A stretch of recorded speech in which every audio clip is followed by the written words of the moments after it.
حضرت عائشہ کہتی ہیں کہ میں نے رسول اللہ صلی اللہ علیہ وسلم کو کسی نفل کی ادائیگی کے لیے، یعنی سنت بھی اصل میں نفل نماز ہے، ایک فرض ہوتی ہے ایک نفل، پھر جو آپ نے زیادہ تاکید سے پڑھی ان کو سنت قرار دے دیتے ہیں اور باقی جو کبھی کبھار پڑھی وہ نفل ہو جاتی.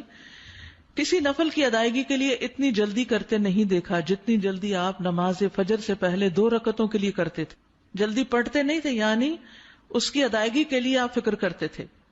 حضرت عائشہ ہی سے روایت ہے کہ نبی صلی اللہ علیہ وسلم نے طلوع فجر کے وقت 2 رکعت نماز، یعنی فرض کی بات ہے یہاں، آپ نے 2 رکعت نماز پڑھنے کی شان کے بارے میں فرمایا کہ ان کو پڑھنا میرے نزدیک ساری دنیا سے زیادہ محبوب ہے.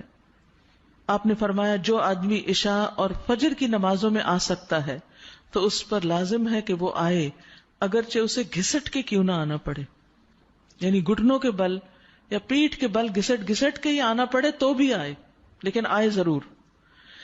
کیوں؟ اس لیے کہ جو شخص فجر کی نماز پڑھتا ہے وہ اللہ کی حفاظت میں آ جاتا ہے. رسول اللہ صلی اللہ علیہ وسلم نے فرمایا جس نے صبح کی نماز پڑھی پس وہ اللہ کے ذمے میں ہے، اللہ کی حفاظت میں ہے، اللہ کے ذمے ہو گیا. بس اللہ تم سے اپنی حفاظت کے بارے میں کسی چیز کا مطالبہ نہ کرے. کیا مطلب ہے اس کا؟ یعنی جو اللہ کے ذمے ہے اس پر کوئی ظلم نہ کرے اور ظلم کر کے اللہ کے سامنے جواب دے نہ ہو، اس لیے کہ جس سے اللہ پوچھے گا، مطالبہ کرے گا، یقیناً اسے اپنی گرفت میں لے لے گا اور لے کر منہ کے بل جہنم میں پھینک دے گا. اس سے کیا بات پتہ چلتی ہے کہ جو شخص فجر کی نماز کی حفاظت کرتا ہے وہ اللہ کے قریب ہو جاتا ہے، اللہ کی حفاظت میں ہو جاتا ہے. کسی کو حق نہیں کہ اس پر ظلم اور زیادتی کرے. جو اس شخص پر زیادتی کرے گا جو فجر پڑھتا ہے تو وہ دراصل اس ذمے میں خیانت کر رہا ہے جس کو اللہ نے اپنے ذمے لیا ہے، اور پھر قیامت کے دن اللہ تعالیٰ ایسے شخص کو پکڑے گا. یعنی فجر پڑھنے والے کی عزت اور احترام لازم ہے، کیونکہ صرف مومن ہی اس کی پابندی کرتا ہے. بہت سے لوگوں کے لیے فجر کی نماز بڑی بھاری ہوتی ہے، وہ ایک خاص وقت سے پہلے نہیں اٹھتے.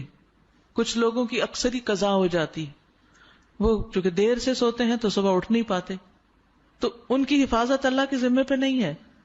تو اس لیے بہت ہی فکر کرنی چاہیے کہ فجر کی نماز قضا نہ ہو، یعنی کوئی باقی کر لیں، نہیں، کیونکہ باقی تو پھر ہم جاگ ہی رہے ہوتے ہیں نا، تو اذان بھی سنائی دے دیتی ہے اور وقت بھی پتہ چل رہا ہوتا ہے اور دوسروں کو بھی ہم دیکھتے ہیں پڑھ رہے ہیں تو پڑھ ہی لیتے ہیں. لیکن فجر کی چونکہ ایک ذمہ داری ہوتی ہے اٹھنے کی بھی، اور پھر وقت پر اٹھنے کی، اور پھر مسجد میں جانے کی، تو اس لحاظ سے اس کی حفاظت بہت ضروری ہے. اور فجر پڑھنے والا شام تک اللہ کی حفاظت میں ہوتا ہے. اس میں ایک واقعہ بھی آتا ہے احادیث کی کتابوں میں. اعمش کہتے ہیں کہ سالم بن عبداللہ بن عمر، ابن عمر کے کیا لگے بیٹے اور حضرت عمر کے پوتے، یہ حجاج کے پاس بیٹھے ہوئے تھے. حجاج کے بارے میں سب جانتے ہیں کہ بہت ظلم کرتا تھا. تو حجاج نے ان سے کہا اٹھو اور فلاں آدمی کی گردن مار دو. تو سالم نے تلوار اٹھا لی کیونکہ اس کا حکم تھا مارنے کا، اور اس آدمی کو پکڑا اور محل کے دروازے کی طرف چل پڑا. تو ان کے والد ابن عمر نے ان کو دیکھ لیا جب وہ اس آدمی کو باہر لے کے جا رہے تھے. تو انہوں نے کہا کہ کیا یہ واقعی ایسا کرنے جا رہا ہے؟ انہوں نے 2-3 بار یہ بات دہرائی. پھر باہر لا کر سالم نے اس سے پوچھا کیا تم نے فجر کی نماز پڑھی ہے؟ یعنی جس کو مارنے کا حکم تھا، کہا تم نے فجر کی نماز پڑھی ہے؟ اس نے کہا ہاں. سالم نے کہا پھر تم جس راستے سے جانا چاہتے ہو چلے جاؤ، اور وہ واپس آئے اور تلوار پھینک دی. حجاج نے ان سے پوچھا کیا تم نے اس کی گردن اڑا دی؟ انہوں نے جواب دیا نہیں. حجاج نے پوچھا کیوں؟ سالم نے جواب دیا میں نے اپنے والد کو یہ کہتے ہوئے سنا ہے کہ رسول اللہ صلی اللہ علیہ وسلم نے فرمایا جس نے فجر کی نماز ادا کی وہ اللہ کی حفاظت میں ہے یہاں تک کہ شام ہو جائے.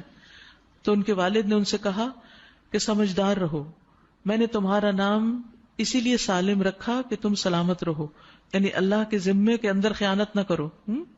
تو بہرحال اس سے یہ پتہ چلتا ہے کہ انسان سے بڑے بڑے حادثے، بڑی بڑی مصیبتیں ٹل جاتی ہیں جب وہ فجر کی نماز کی حفاظت کرتا ہے. اب تو الحمدللہ ہر شخص کے موبائل پر الارم ہوتا ہے اور موبائل ہر شخص کے سرہانے ہوتا ہے، تو کوئی بھی یہ نہیں کہہ سکتا کہ میں صبح نہیں اٹھ پایا. 1 نہیں 2 3 الارم لگا لیں، 5 منٹ کے وقفے پہ رکھ لیں اس کو، کیونکہ جو شخص یہ 2 نمازیں پڑھے گا، بخاری میں آتا ہے، وہ جنت میں داخل ہوگا. ایک اور روایت میں آتا ہے وہ آدمی ہرگز دوزخ میں نہیں جائے گا جس نے سورج نکلنے سے پہلے اور سورج کے غروب ہونے سے پہلے نماز پڑھی، یعنی فجر اور عصر کی. اور پھر آپ نے فرمایا ان نمازوں میں سستی نہ کرو اگر تم اللہ کا دیدار کرنا چاہتے ہو، اس طرح کہ جیسے تم 14ویں کے چاند کو دیکھتے ہو اور تمہیں کوئی دھکم پیل کا بھی واسطہ نہیں پڑے گا. یعنی جو ان نمازوں کی حفاظت کرتا ہے وہ اللہ کے دیدار کے قابل ہوگا. اور پھر بعض اوقات لوگ رات قیام کرتے رہتے ہیں، آخر حصے میں سو کے فجر قضا کر دیتے ہیں. کیا ہے تہجد کے لیے اٹھے تھے وہ آنکھ نہیں پھر کلی فجر کے لیے. تو یہ نہیں ہونا چاہیے. عمر رضی اللہ عنہ کہتے ہیں میں صبح کی نماز با جماعت پڑھوں یہ مجھے اس سے زیادہ محبوب ہے کہ میں ساری رات قیام کروں. ساری رات کے نوافل سے زیادہ محبوب ہے کہ فجر کی نماز جماعت کے ساتھ. ہاں منافق پر فجر کی نماز بھاری ہوتی ہے، تو منافقت سے نکلنے کے لیے، نفاق سے نکلنے کے لیے اس نماز کی پابندی ضروری ہے. ابی بن کعب کہتے ہیں ایک روز رسول اللہ صلی اللہ علیہ وسلم نے ہمیں صبح کی نماز پڑھائی. اس کے بعد فرمایا کیا فلاں حاضر ہے؟ لوگوں نے کہا نہیں. آپ نے پوچھا کیا فلاں آیا ہے؟ لوگوں نے کہا نہیں. آپ نے فرمایا بلا شبہ یہ دو نمازیں منافقوں پر سب سے بھاری ہیں، سب نمازوں سے زیادہ بھاری، یعنی فجر اور عشاء. اور اگر تمہیں معلوم ہو کہ ان میں کیا کچھ اجر و ثواب ہے تو تم ان میں ضرور آؤ، خواہ گھٹنوں کے بل ہی کیوں نہ آنا پڑے. تو اس لیے خود بھی اور اپنے گھر والوں کو بھی، اپنے بچوں کو بھی اس کا پابند کریں. سبحانک اللہم و بحمدک اشہد ان لا الہ الا انت استغفرک.